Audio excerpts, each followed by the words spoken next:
په دغه کنفرانس کې د برېښنا شرکت له لوري له مختلفو داخلي او خارجي پانګوالو سره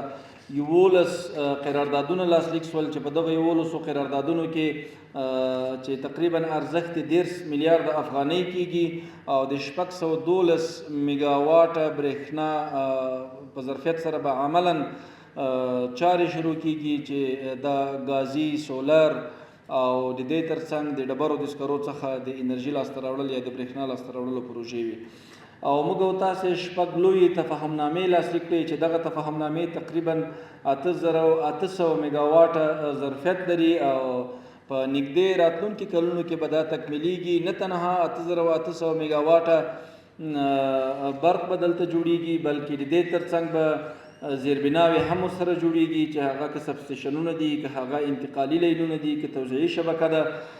دغه ټولې برخې په پام کې نیول سوي دي چې د دغه 8800 میګاواټه په ارزښت د 6 تفاهمنامو جمله ارزښت تقریبا 10 میلیارډ ډالر کېږي چې دا به په دې برخه کې پر روانو 5 کلو کې مصرفیږي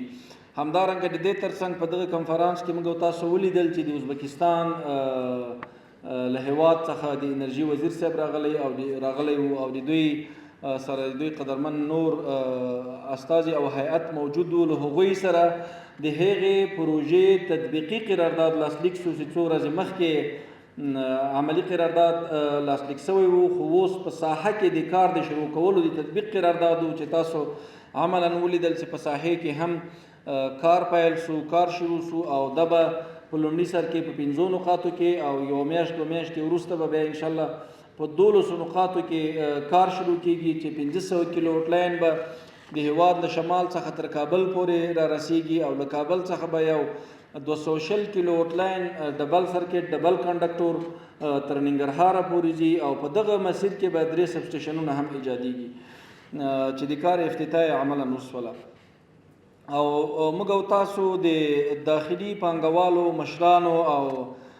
د پوهنتونونو د استادانو علمي کادرونو ترڅنګ خارجي میلمانه درلودل چې یو شمیر میلمانه هغه د ګاونډیو هیوادونو د سیمې یا منطقې د هیوادونو استازي وو چې په هغه کې وزیر صاحبان د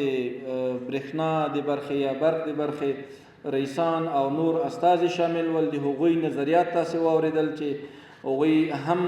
د افغانستان په شکل باندې ژمنتیا درلوده چې دلته به ګډه همکاري کوو په ګډه به کار کوو او د سیمه ییز اتصال چې هغه د مرکزی اسیا او جنوبي اسیا اتصال د افغانستان له لارې څخه په دې برخه کې بالخصوص د انرژۍ په برخه کې ډېره ژمنتیا موجوده وه او دوی هم موږ او تاسو ته وعدې راکړې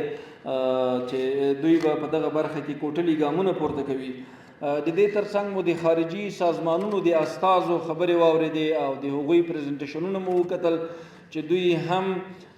په اصطلاح شین چراغ د برېښنا شرکت ته ورکړه چې دوی به د افغانانو سره مرستې کوي او په دغه برخه کې به د ظرفیتونو په روزنه کې او د تخنیکي چارو په پرمختګ کې او په مالی برخو کې به موږ او تاسو سره مرسته کوي تر څو پورې افغانستان د برېښنا په برخه کې خود کفایي طرف ته ورسیږي د دې ترڅنګ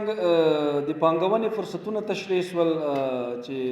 د برېښنا شرکت پریزنټیشن نن تاسې ولیده چې په دې کې ډېر هغه څه ول چې کېدای شي ډېرو پانګوالو ته ډېرو وروڼو ته به دغه معلومات نه وو دا تاسو ته واضح شوله چې افغانستان په اوسني وخت کې د پانګونې لپاره تر ټولو په یو مهم وخت کې قرار لري او تاسو کولی شئ چې خپل هغه کاروبارونه چې په نورو هیوادونو کې مو جوړ کړي دي خپلې پانګې را انتقال کړي افغانستان ته او دلته د برېښنا په برخه کې پانګونه وکړي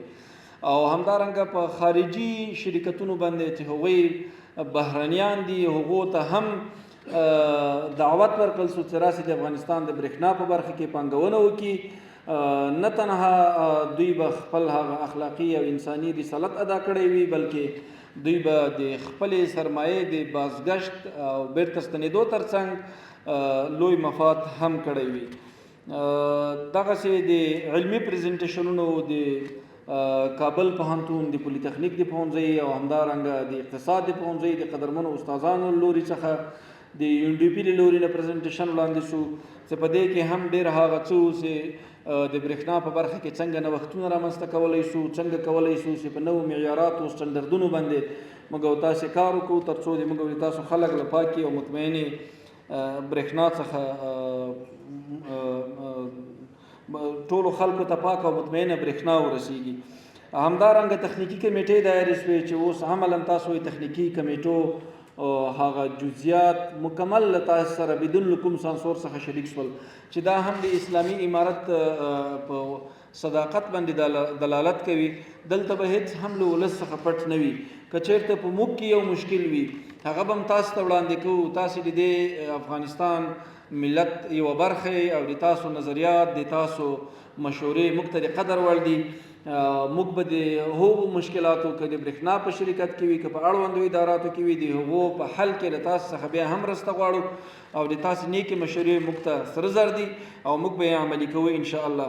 او همدارنګه هغه مشکلات چې هغه د پانګوالو پورې تړاو درلودو که خصوصي بانکونو پورې وو که مرکزي بانک وو